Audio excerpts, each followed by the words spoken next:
What's that? In the car? All right, partner. He wants to talk to you out here. Is that all you're? Yeah. I'll watch it for you. He's all right. I got babies. Oh, you got a dog too? Hell. I'll make sure they're all right. I got babies too, man.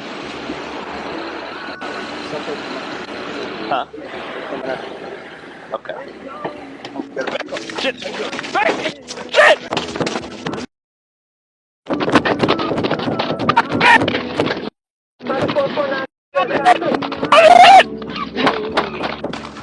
I'm hit!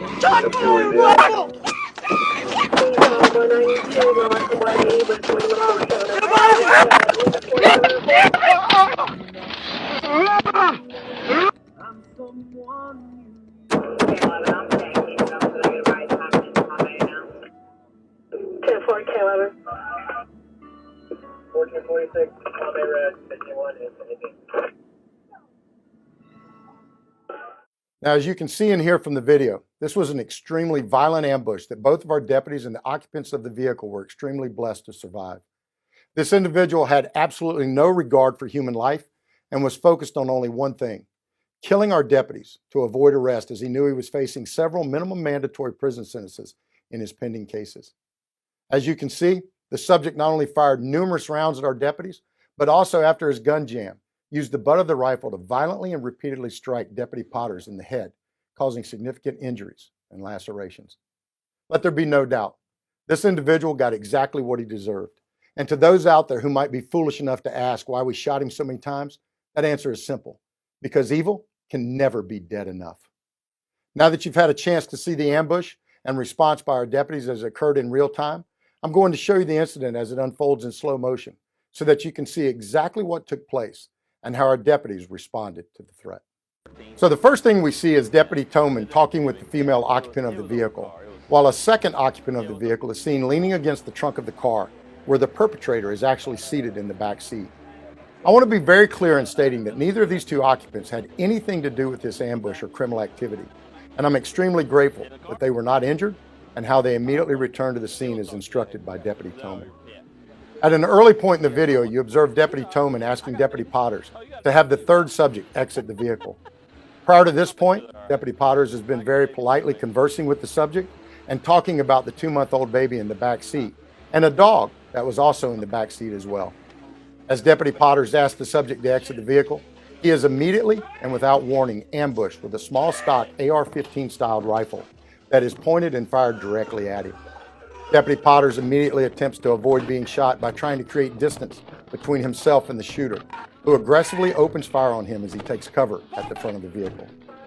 The subject now fires at Deputy Potters from the driver's side of the vehicle and appears to actually get hit himself, as you also hear Deputy Potters announce that he has been hit with gunfire.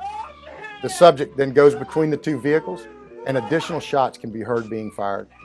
Deputy Thoman and Deputy Potters can now briefly be seen taking a position between Deputy Potters' patrol car and Deputy Thoman's patrol unit when the suspect emerges from behind Deputy Thoman's patrol unit and violently strikes Deputy Potters in the head with the butt of the rifle.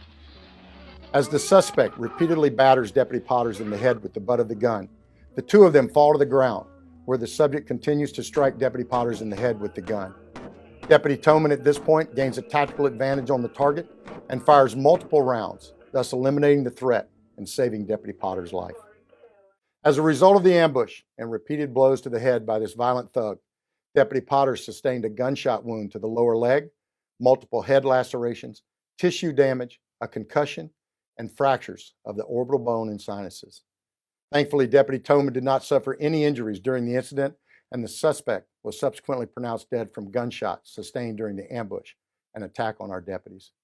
As you can clearly see from the video, both of our deputies were in a battle for their lives, as this disgusting and evil individual had a blatant disregard for their lives, the life of others at the scene, and even the life of the 2-month-old baby who was in the car. He repeatedly used for cover as he tried to kill both Deputy Potters and Deputy Thoman. When I tell you that we are blessed that God was watching over our deputies and those present at the scene, I mean it from the bottom of my heart, and I could not be more proud of the actions of Deputy Potters and Deputy Thoman. As I said earlier, this case is a perfect example of what is wrong with our criminal justice system. When a registered career criminal with 23 felony charges 17 misdemeanor charges, multiple convictions for violent offenses, and 2 active and pending drug trafficking cases, is out on our streets where he can attempt to kill our deputies and put others' lives at risk? Something is wrong with our system, and it's time that we as a society of law-abiding citizens say, enough is enough. Folks, I can't speak for you, but I am personally sickened by the fact that this thug with such a violent criminal history was out of jail where he could almost kill 2 of our deputies. It's time that we as law-abiding citizens start demanding that violent criminals who can't obey the law are kept behind bars where they can't victimize anyone else. As I close tonight, on behalf of Deputy Thoman, Deputy Potters and their families, and also our entire agency, I want to personally thank our community for the amazing support and love for our agency you have shown since this incident occurred last week. Your emails, personal messages, and phone calls of love and prayers mean more to us than you will ever know, and serve as a constant reminder of how blessed we are to serve in a community that loves us so much. Thank you.